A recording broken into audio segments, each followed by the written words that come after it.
the woman who would become known as number Panda Karen Mia, had just finished destroying 40 acres of bamboo. She didn't know she'd also just cut off the National Zoo's panda food supply. You cut down the wrong bamboo, Mia. It was invasive. I did the HOA a favor. That bamboo feeds the pandas at the National Zoo. He held up the Smithsonian supply contract, the one that guaranteed 800 pounds of bamboo daily. At that moment, a Smithsonian executive and 2 zoo veterinarians emerged from a black SUV. Miss Townsend, the National Zoo can no longer feed its pandas because of your actions. We may have to airship bamboo from China. This is becoming a diplomatic incident. A portable screen nearby flickered to life, showing the zoo's 2 pandas, Ling Ling and Ping Ping, pacing their enclosure, hungry. Mia's hands flew to her cheeks, her mouth opening in silent horror as the weight of her mistake crashed down. 6 months earlier, George Harper had no idea his peaceful bamboo farm would become the center of an international incident. Each morning, he walked the 60 acres, checking the tall green stalks that fed the nation's most beloved animals. 800 pounds a day to the National Zoo. Ling Ling and Ping Ping depend on this. Then, one Tuesday, a certified letter arrived from the new HOA president. The letter stated, "Bamboo is classified as an invasive Asian plant. All specimens must be removed within 60 days. They're joking.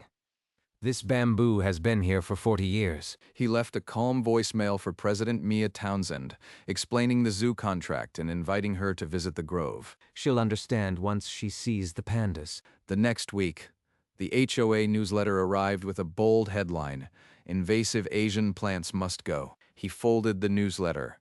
The next HOA meeting was in 3 days. He'd straighten this out. 3 nights later, George stood before the HOA board in the community center, clutching his Smithsonian contract. This bamboo is the sole food supply for the National Zoo's pandas. I have a legal contract to provide 800 pounds daily. Our covenants clearly state no invasive species. Bamboo destroys native ecosystems. It has to go. It's not invading anything. It's a contained grove, and it's been here since my grandfather's time. Murmurs rippled through the room. Some neighbors disliked the tall stalks blocking sunset views. I move that we designate all running bamboo as prohibited vegetation and mandate its removal within 60 days. A second came from a resident who called bamboo a ticking botanical time bomb. George scanned the faces. No one else seemed concerned about pandas, just property lines. The vote was called. Hands rose across the room, 47 in favor, 12 against. Mia's smile was tight with victory. The bamboo would be cut, and George was powerless to stop it. The next morning, a crew of 20 landscapers arrived at the edge of George's property with chainsaws and a bulldozer. George called his attorney, but an emergency injunction would take days he didn't have. Mia Townsend stood on the roadside, directing the crew like a field general. You can't do this. This is a protected agricultural operation. The HOA has voted. This is community land now, Mr. Harper, not a private farm. The first chainsaw bit into a stalk thicker than a man's thigh. For 3 days, the air smelled of diesel and bruised chlorophyll. 40 acres fell. That's more than half our supply. The zoo. They'll run out in 2 weeks. He pulled out his phone and dialed Dr. Lisa Chen at the National Zoo. The remaining 20 acres couldn't feed 2 giant pandas. Not even close. Within 24 hours, George Harper was sitting in a Smithsonian conference room with Dr. Lisa Chen and Zoo Director Julian Grayson. Our calculations are grim. The remaining 20 acres yield only 600 pounds daily. The pandas need 800. We've contacted the Chinese embassy. They suggest emergency shipments from Sichuan, but the cost is astronomical. Each flight would cost over $300,000, and the bamboo could wilt before reaching the pandas. There's no other farm in the country that can supply this much bamboo. We've called every commercial grower. None can scale up fast enough. Your grove was unique, George. If we can't secure a steady supply in 10 days, we may have to send the pandas back to China. Relocating the pandas would be an international embarrassment, a failure of America's panda diplomacy. All because Mia Townsend thought bamboo was invasive. George was told to fly to Washington the next morning. The crisis had gone federal. A reporter from a local news station got a tip from a zoo insider about the bamboo crisis. She found George Harper at his farm, standing among the stumps of what had been 40 acres of green. I tried to tell them it was the panda's food. They wouldn't listen. They just called it invasive. That evening, the segment aired. The nation saw a calm, devastated man and stacks of cut bamboo. Mia Townsend saw the broadcast. Her coffee cup stopped halfway to her lips. They said HOA. They didn't say my name. Not yet. The news anchor promised a follow-up to identify the HOA official behind the removal. By morning, 3 national networks had picked up the story. George's farm was now a media circus. This isn't about me. It's about Ling Ling and Ping Ping. Mia deleted her drafted social media defense, her hands trembling over the keyboard. But by noon, Mia couldn't stand the silence. She crafted a new post, framing the removal as protecting native flora. I'll spin it. Protecting native ecosystems, not targeting pandas. That sounds reasonable. She hit post. For 15 minutes, the only response was a single like from her gardening club friend. Then the first comment appeared. You destroyed the panda's food supply because you don't like bamboo. Within an hour, her post had over 2,000 angry reactions and comments calling her a menace. They're acting like I personally starved a cub. It's just bamboo. She tried to reply with facts about invasive species, but each response was buried under a mountain of panda emojis. A video of her directing the removal surfaced. Someone had filmed from a neighbor's window. That's my vest. That's my face. They'll know. She deleted her entire social media presence, but the screenshots were already spreading across every platform. While the internet burned Mia Townsend's reputation, Dr. Lisa Chen was conducting a routine health check on Ling Ling. Wait, that's a heartbeat. A second one. The image on the ultrasound showed a tiny, curved form. Ling Ling was pregnant. She's been gaining weight, but I thought it was just the reduced exercise. This changes everything. She immediately called Julian Grayson, who arrived within minutes. The pregnancy is early, but nutritional stress could cause miscarriage. We need steady, high-quality bamboo, now more than ever. If we lose this cub because of a HOA dispute, the diplomatic fallout will be unimaginable. They decided to announce the pregnancy publicly, linking the cub's survival directly to the bamboo supply. The world will be watching. And if the bamboo runs out, they'll know exactly who to blame. Call a press conference for tomorrow, and make sure George Harper is there. He deserves to see the hope she's carrying. The next morning, a hastily organized press conference filled the zoo's education center with cameras. Ling Ling is pregnant. This is a fragile, miraculous pregnancy, and it depends entirely on a steady bamboo supply. Without sufficient nutrition, the pregnancy could fail. The bamboo crisis is now a life or death matter for an unborn cub. Then George Harper, still wearing his jacket from the farm, stepped to the microphone. My bamboo grove used to feed these pandas. 40 acres were cut down by a HOA campaign that called it invasive. I tried to stop them. I showed them the contract. They didn't care, and now a pregnant panda is paying the price. The room fell silent. Reporters began typing furiously, searching for the HOA official's name. By the evening news, a reporter had identified Mia Townsend as the HOA chair who ordered the removal. Her name appeared on every major outlet, and social media began cataloging every detail they could find. The story was no longer about bamboo. It was about a woman who might have condemned a panda cub. Mia Townsend was sitting in her living room when the evening news anchor said her name, and her blood went cold. Her phone began to vibrate uncontrollably, notifications piling up by the hundreds, each one a threat or insult. A new hashtag appeared at the top of the trending page, #Panda Karen Mia, and within minutes, it had thousands of posts. They gave me a hashtag, like I am a villain in a movie. This can't be real. By morning, a crowd had gathered outside the National Zoo, holding signs with her face crossed out and the words "Panda Killer" painted in red. She watched the live feed, her mouth open, as the chant started, "Save the pandas, jail the Karen." That's not me. That can't be me. They don't even know me. That afternoon, she found "Panda Killer" spray painted across her garage door in 3-foot letters. She collapsed at the kitchen table, her hands shaking uncontrollably, her mascara running. I can't delete this. I can't log off and make it go away. This is my life now. 2 days after the protests began, the Smithsonian filed an $11 million federal lawsuit against Mia Townsend and the HOA. This lawsuit is about accountability. No amount of money can undo the risk to a pregnant panda caused by reckless HOA overreach. Within hours, the Chinese embassy issued a formal statement on panda diplomacy obligations. The statement called the bamboo removal a troubling disregard for international conservation commitments. That afternoon, a process server in a quiet sedan pulled up to Mia Townsend's home and knocked. She opened the door to find him holding a thick manila envelope, her name typed neatly on the front. $11 million, more than my house, my retirement, everything I've ever built. The complaint detailed every cut stock, every pound of bamboo lost, every penny of the zoo's emergency costs. Her HOA insurance refused to cover the claim, citing intentional misconduct.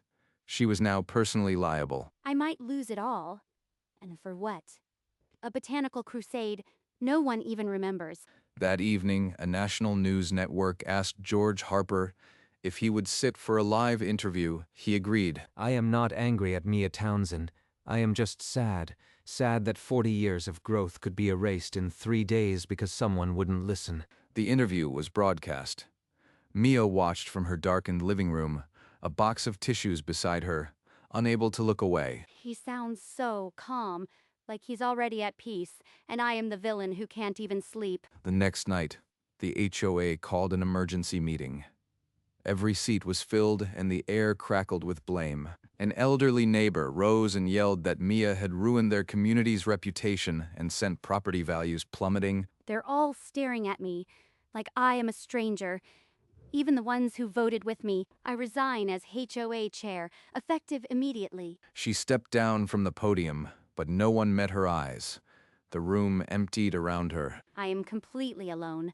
No friends, no position, just a hashtag and an $11 million lawsuit. For 6 straight days, Panda Karen Mia remained the top global trend, amassing over 40 million posts. Her husband saw his own company's name dragged into the mess and came home early, his face a mask of anger. In the kitchen, he told Mia their reputation was ruined.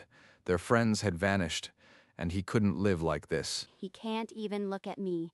This nightmare is destroying my marriage. In a last-ditch attempt, she recorded a tearful apology video, her voice breaking as she asked for forgiveness. Within minutes, thousands of comments called her apology fake and manipulative, a ploy to avoid punishment. They hate me more for apologizing.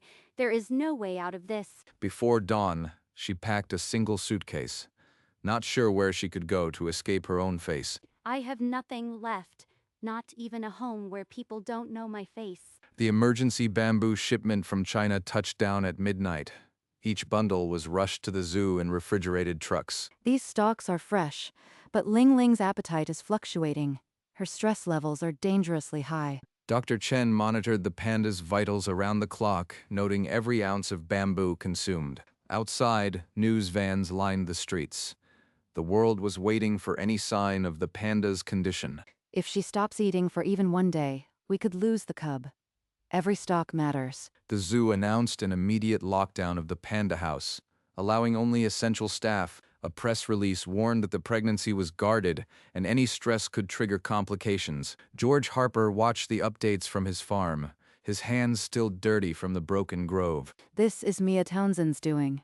If this cub dies, that woman will never know peace. Inside the enclosure, Ling Ling nudged at the fresh bamboo, but she seemed weaker than before. George Harper found Mia Townsend hiding in a roadside motel and told her she had to see what her crusade had done. He drove her in silence back to the ruined grove, the stumps jagged and pale in the overcast light. This is what's left of the bamboo that fed Ling Ling and Ping Ping for years. 40 acres of their lifeline, gone. He pulled out the Smithsonian contract, the one that guaranteed 800 pounds of bamboo daily, and held it before her. A black SUV arrived, and Julian Grayson and Dr. Lisa Chen walked toward them, their expressions unreadable. Ling Ling's pregnancy is at risk because of this. Every stalk you had cut was supposed to carry her through. A portable screen showed Ling Ling inside her enclosure. Barely moving, a monitor beeping beside her. That's the pregnant one. I did that. The hashtag, the lawsuit, they were right. Her hands rose to her cheeks. Her mouth opened in a silent scream. The moment caught by the camera crew that had followed. Now you see, it was never about an invasive plant. It was always about life. The clip of Mia Townsend's silent scream was uploaded and within hours had 8 million views. News outlets recut the moment with captions like "The woman who starved a panda" and "No remorse." George Harper stood outside the Grove as reporters asked for his reaction. He simply shook his head and walked away. No comment was his only reply, but millions saw his face, calm, composed, and utterly exhausted. The whole world has seen me break. There's no hiding now. Social media erupted with fresh mockery, remixes of her breakdown set to dramatic music. She turned off her phone, but she knew the hashtag would still be trending when she turned it back on. By nightfall, a new protest sign appeared outside the zoo. A giant print of her horrified face crossed out. George returned to his farm, sat on a stump, and looked out at the ruined grove. He didn't feel victorious. He felt only the weight of what had been lost for the pandas. 3 nights later, Dr. Lisa Chen noticed Ling Ling growing restless. Labor had begun. The veterinary team worked through the night, monitoring every contraction and vital sign. It's a healthy cub, weighing just over 4 ounces, but incredibly strong. The zoo released a statement. Mother and cub were stable, but Ling Ling's nutrition had been dangerously borderline. Dr. Chen specifically thanked the emergency air shipment from China, calling it a lifeline. Outside the zoo, crowds cheered, but the celebration was tinged with relief, not pure joy. In the nursery, the tiny cub nursed from a bottle, its black and white markings already distinct. No one mentioned Mia Townsend in any official release. Her name had been erased. She had become a shadow in the story. A warning of what happens when small minds confront big consequences. George Harper sat at his kitchen table, watching the Panda cam, a rare smile softening his tired face. The cub was safe. The bamboo would regrow, but the cost of Mia Townsend's crusade would not be forgotten. 6 weeks after the cub's birth, the federal court approved a settlement. The HOA would pay $11 million in damages, with Mia Townsend personally liable for 3.2 million reals. The judgment itemized every cut stalk, every pound of lost bamboo, and every dollar the zoo spent on emergency shipments. Mia's house was put on the market within the week. The proceeds would barely cover her share of the settlement. She moved to a small apartment in another state. Her hot pink vest, replaced by generic sweaters and sunglasses, she never removed. Her former home became a macabre tourist attraction. The garage door still faintly stained from the spray paint. Protest signs with her face crossed out remained outside the zoo for weeks, even after the cub's debut. George Harper received a compensation check from the settlement, but he donated every cent to panda conservation. The money won't bring back the bamboo faster, but it'll help the pandas directly. That's all I ever wanted. He walked his regenerating grove, the small green shoots a promise of what was to come. The story was over, but the lesson lingered like a warning.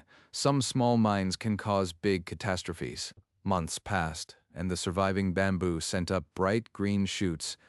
An invitation from the Smithsonian arrived at George's farm. The cub's public naming. They actually want me there. He traveled to the zoo for the ceremony, walking the path he'd walked so many times before, but this time with a lighter step. Through the glass, he saw Ling Ling and Ping Ping munching contentedly on stalks he recognized, his own regrown bamboo. They're eating my bamboo. After everything, it still matters. The cub was named Hope by popular vote, a subtle tribute to the crisis that almost took her life. We asked George Harper to join us today because, without his dedication, there would be no hope. My grandfather would have loved this. The bamboo, the pandas, it was always about more than just plants. After the ceremony, he walked the zoo grounds alone, the chatter of families and the distant sound of the Panda cam, a quiet soundtrack. The grove would take years to fully recover. But for the first time since the chainsaws came, He allowed himself to feel hope. By summer, the bamboo had grown tall and thick, the scarred earth now hidden beneath a sea of green. Granddad's legacy. Still here, still feeding the animals he loved. The zoo had signed a new contract, expanding their bamboo order to 1,000 pounds a day. George often found himself smiling at nothing in particular as he worked the grove. The fight was hard, but the peace afterward, it's unlike anything. The panda cam showed hope now, a chubby yearling, tumbling over her mother in the enclosure. He watched the footage, feeling a quiet pride that no headline could capture. One evening, he stood at the edge of the field, the sunset painting the bamboo gold. Life is stubborn, it grows back. And as the sun set, the grove whispered its thanks in the rustling of 1,000 leaves. Far from the bamboo grove, Mia Townsend now worked the early shift at a suburban hardware store, her hot pink vest long discarded. I haven't watched the news in over a year. I can't. George Harper, on the other hand, walked his regrown grove every morning, the peace of it his reward. Mia lost everything. I could have wanted that, but all I ever wanted was the pandas to eat. He hadn't forgiven her recklessness, but he no longer carried the weight of it. The bamboo now stood over 20 feet high, a testament to resilience. The land, the animals, they were always the point. Not the fight, not the revenge. As the sun lowered, he leaned on the fence and watched the stalks turn gold. The pandas were safe. The bamboo had returned. And that, in the end, was enough. In the quiet of the evening, George Harper understood that some battles are won by simply outlasting the storm. The hashtag that had once set the world ablaze now belonged to a quieter story, of bamboo that grew back and pandas that never went hungry again. Ling Ling munched fresh shoots, her cub Hope tumbling beside her, the crisis a distant memory. Ping Ping, too, was never short of bamboo. The zoo's supply was secure. That portable screen, once a symbol of looming disaster, now streamed only contentment. George Harper never sought fame. He returned to his grove, where the stalks whispered their thanks. Some called the whole affair a lesson in small-mindedness. He simply called it life, and as the sun set over a grove that had been cut to the ground, it stood tall once more. Mia Townsend faded into obscurity, a cautionary tale for anyone who mistakes power for wisdom. The pandas would never know the chaos their hunger had caused. They only knew that the bamboo was always there, and that, in the end, was the only victory that mattered.